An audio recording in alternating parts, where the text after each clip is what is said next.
So, like I was talking about, my boy JG.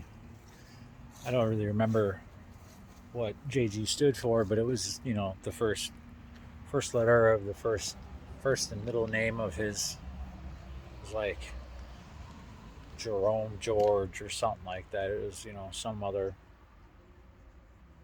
thing like that.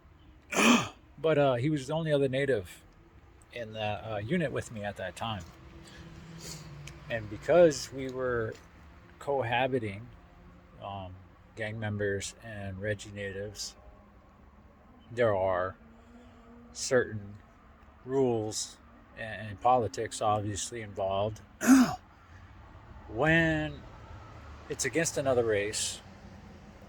And almost every gang out there, they have policies and bylaws that do not allow them to watch one of their members, one of their affiliates, get into a fight and not just stand there. They can't just stand there and watch. So they can't just stand there and watch one of their guys get into it unless it's in house and it's like a one on one, and that's usually sanctioned and all that stuff. But very rarely are they going to stand there and watch one of their guys get into it with another race and not do anything about it. They're not allowed to. They'll get in trouble. They'll get dealt with. They'll get stabbed up, ran on top, shit stomped, all that good stuff.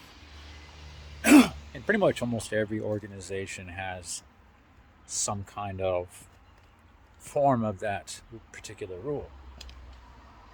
And as a result of that, because we know how they get down, we also, just based off that knowledge alone, we know it's not going to be fair. It's not going to be one on one.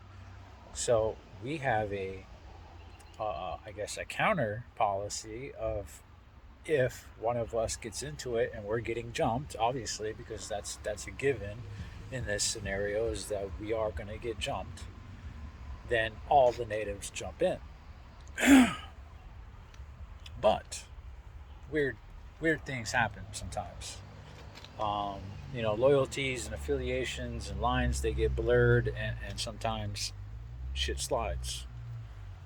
Shit slides because everybody knows everybody. We've all lived with each other for X amount of years or whatever, and sometimes cooler heads do prevail here and there. So JG, this was his first pen. It was his first prison and pen that he had been in. He's like 20, 21, something like that. I'm like in my 30, 31, 32. I think I was like 32 years old. But I had been in prison for over a decade at this time. And he was the first one that he said something to the bros. They're like, "Are you going to come with on this move or what?" He's like, "No, I'm going to walk with OG Chow." And they're like, "Oh, okay." And they were referring to fucking me. And I was like, "There's no one else in our unit to wait on." And then I was like, "Oh, he's talking about me. God damn, I'm fucking OG status now. God damn." But for for them, for somebody that's been down a decade, they considered me, at the very least, somebody to at least listen to. And so I got asked a lot of questions and stuff, and he asked me about, well, what would he have to do if he saw me get into a fight? And I was like, well, it's not really that simple, man. I was like, for one, we're two entirely different cars. I was like, I can do certain things that you're not going to be able to. I said, if you got into a fight and I seen you getting jumped, I said, I'm going to jump in. I said, that's a part of my organization's beliefs. I'm not going to get into that right now, but my organization's beliefs aren't going to allow me to stand by and watch one of our race get get jumped. I was like, that's not what we do. Um, I was like, but it's not the same. We're reversed. I was like, if you see me getting into a fight, I was like, and it's a one on one. I said, do not jump in unless you see me getting jumped. I was like, it's the only circumstance that I would allow it. I was like, but the rest of these groups around here, I said, they're geared to go. Like as soon as something happens, they're gonna jump. If it's me, I said they're gonna jump me. I was like, and then I said, if you just stand by, I said your people are gonna have a problem with that. He's like, so unless you're getting jumped, just chill, just kick back. And I was like, yes. I was like, because if for whatever reason a one-on-one did take place, I was like, and they honored it, and you jumped in, I was like, then now we're in the wrong. I said, we kicked that off. We are both going to get dealt with if that's the case. And he was like, oh, okay. I was like, so, I was like, and honestly, I was like, I would probably, I was like, some people will and some people won't. I was like, but if I was, even if I'm losing, I was like, even if you see me losing and it's a one on one, I was like, don't jump in. I was like, do not jump in. As much as you might want to or whatever, I was like, I'm a man. I make my own decisions. I'm a big boy. I know what I'm getting myself into. This is the life I chose. I was like, you don't need to follow my lead in that. And he was like, all right, I understand. I said, okay, cool. So now he's standing at the door. He's jigging for me. He's watching for the CO while I'm tattooing. And Black's all the way in the far side of the cell. He came around. He'd had to come in. He had to pass JG. Then he had to go around Degree and myself to stand in the far end of the cell. And that's where he was standing when he said all that to me, right? And I kind of just laughed him off. And I'm like, nah, that's just dead, dog. I'll see you in another day or two. And he just sat there, and I wasn't looking at him, so I can't tell you what he looked like up to this point, but I just heard complete silence, for like 10 seconds or something. And then all of a sudden, bah, I got fucking, he stole on me from my right side. And it hit me, and the first thing that I thought was, he didn't knock me out. I've seen this dude knock guys out. I've seen this dude knock dudes out his own size. So he smoked me from the side, and I'm like, damn, I'm still conscious. But then I looked at Degree, and Degree's eyes, they're big as hell, and he's looking at me like, damn, and I'm like, did this motherfucker really just? And I look over at him, and he's standing there, and he was looking at me, and he was looking at Degree, and he looked at JG, and he looked at me again, and I'm just looking at him, and all of a sudden he just jumped, literally cleared right over the top of me and Degree, and he pushed JG out the fucking cell, and he took off. And I don't really, I was on autopilot at that point. I can't really tell you what was going through my head, because they said that I still had the the battery pack and stuff on my arm, for the tattoo gun, or the power source for the tattoo gun and stuff. I was like, dude, I don't even remember if I took the tattoo gloves off or anything. I was like, I don't know. And but yeah, I ran out. I jumped up and I took off at the cell after him, because I knew where he was going and what he was going to get. I'm honestly amazed that he didn't have on him. That's why I say that he didn't even plan to do this, because if he did, he would have brought, he would have brought a banger with him when he came into my cell and pulled that shit, but he didn't. And I knew that's where he was running to. Now, the way these units are shaped, they're shaped like an acute triangle, right? They got one 90 degree corner, and then they got two really sharp angled corners that kind of almost cut back on each other. And he goes running down the long end, and it's like a really sharp. You almost have to completely stop and then turn almost the direction you came to run back the opposite direction. Well, he gets all the way down to that far corner, and he turns around and he stops, and he puts up his fist, and I came running up on him, and he was like, what's up? And I'm like, let's go, motherfucker. I was like, let's go, let's do this. And then he switched tactics. Then he was like, then he put his fist down. And he tried to look like super casual, like the CEO was looking at us. And then he was like pointing at me, like putting his hands up, like I'm just being wild for no reason out in the middle of the open or something, right? And he was like, no, watch out, watch out, watch out. CEO's looking, CEO's looking. He's like, hey, Slim, CEO's looking. And I was like, no, fuck that, dude. I was like, fuck that. He's like, no. He's like, but we're not in the cell. We're not in the cell. And I'm like, you should have kept your fucking ass in the cell then. That's where you fucking stole on me, motherfucker. I said, let's go. I said, let's go. And I stepped forward and I took a couple swings at him. And he took off again. He took off running to his fucking his cell. And I had to catch up to him. And I finally caught up to him. And we just started banging it out right there on the top tier, just slugging. Boom, boom, boom, boom, boom. And the whole time, he had me by my fucking sweater. And he's taller than me, and he's a lot bigger. So he kept trying to throw me off my fucking balance. He kept trying to pull me off my feet. That's all he kept doing. And I just I wouldn't go down. I wouldn't lose my footing. But he's a big boy. He's a big boy. And he did manage to catch me one good time. So that one right there. I got that from him. But I smacked him up, and the whole time that we're fighting, in the back of my mind, I'm thinking to myself, they're jumping JG. I'm gonna turn around and I'm gonna look, and JG is gonna be fighting off like 5 or 6 dudes, or I'm gonna get hit from behind at any second here. Somebody's gonna come flying in from the side, and I'm gonna have to, switch into straight defensive mode, because right now I'm just like all out banging with this dude, trying to knock his fucking.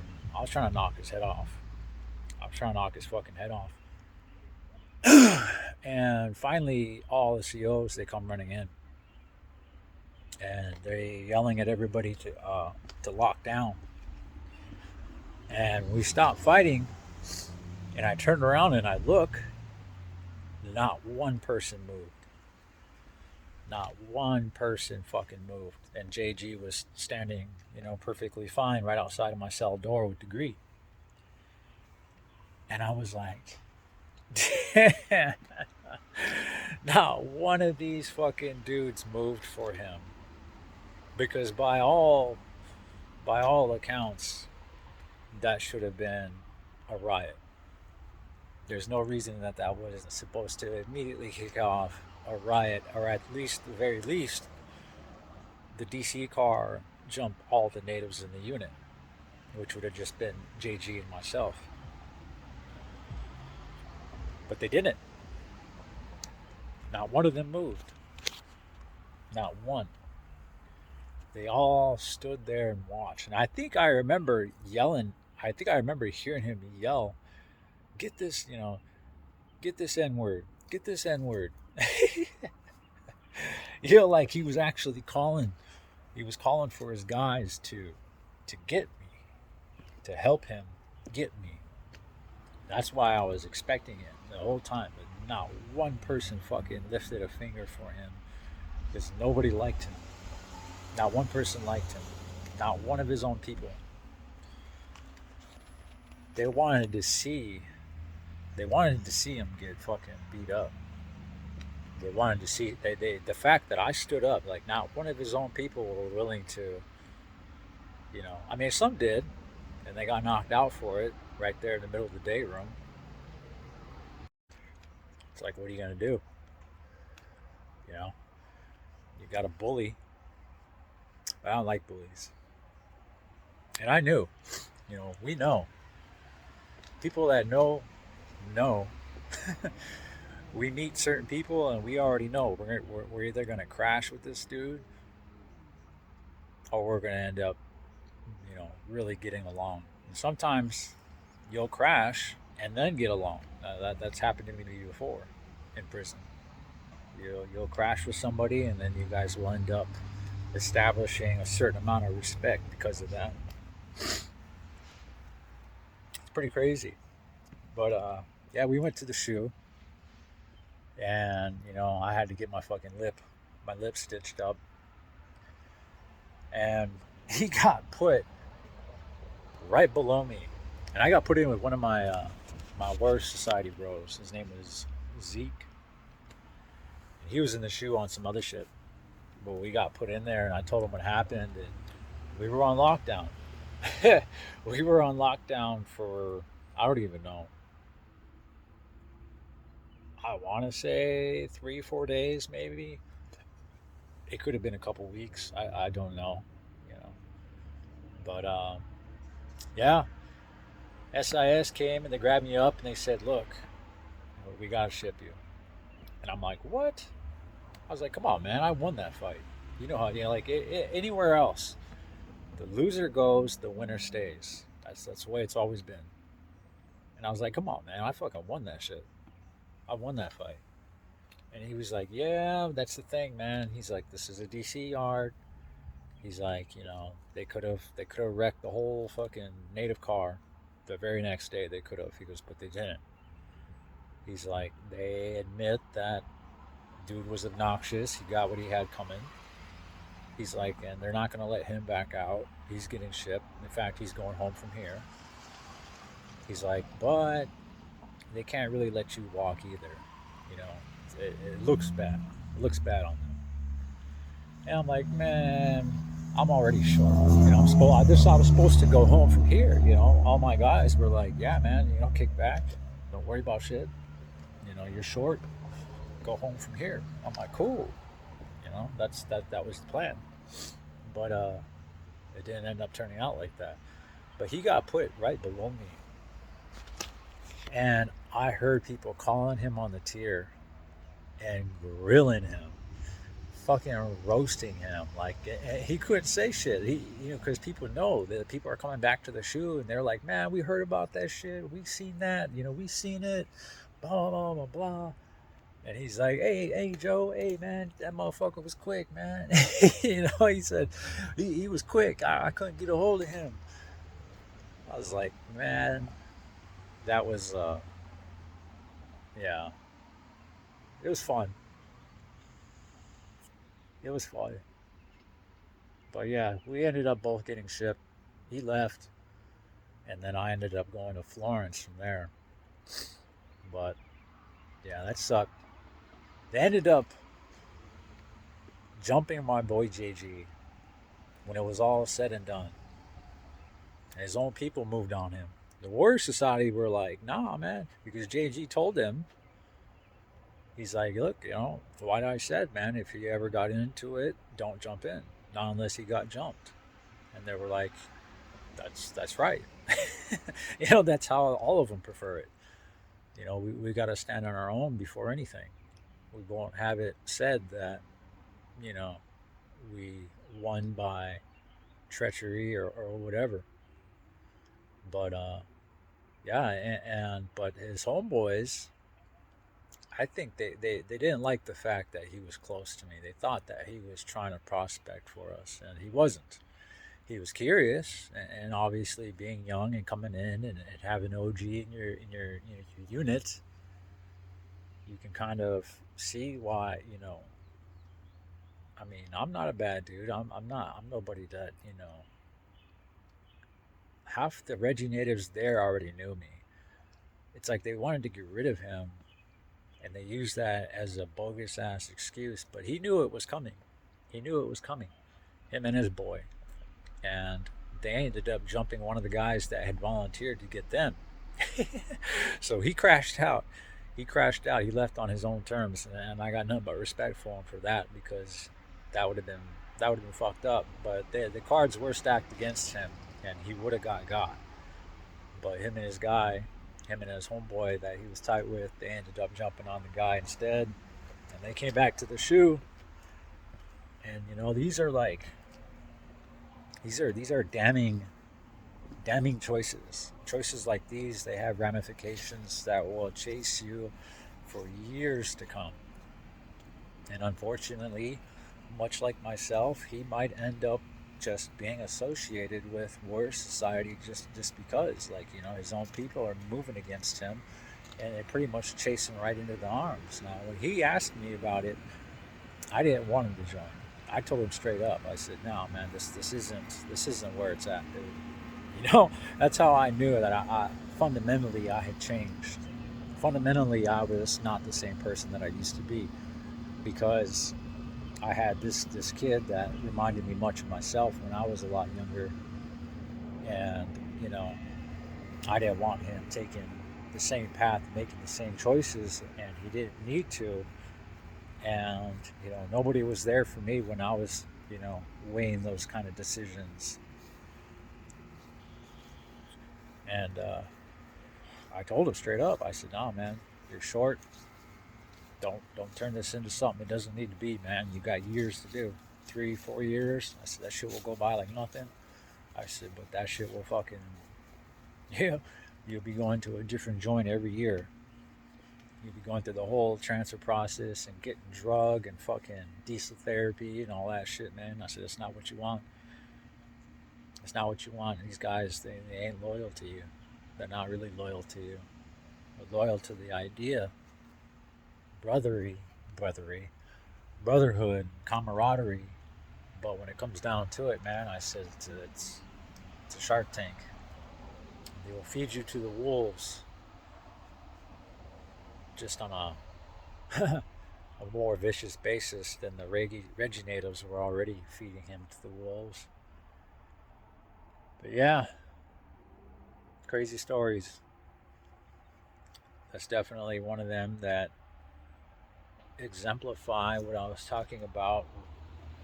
You got to be willing to kick it off on more than just your own. No one's going to retaliate on your behalf or that person's behalf when it's already coming from within the organization. You know what I mean? If that's all you're willing to bust a grape, then you know I don't know. I can't respect that. I can't get down with that. If that's the only place that somebody's willing to get their hands dirty. I was a bit crazier back then. I didn't give a fuck. I do now. I definitely do now.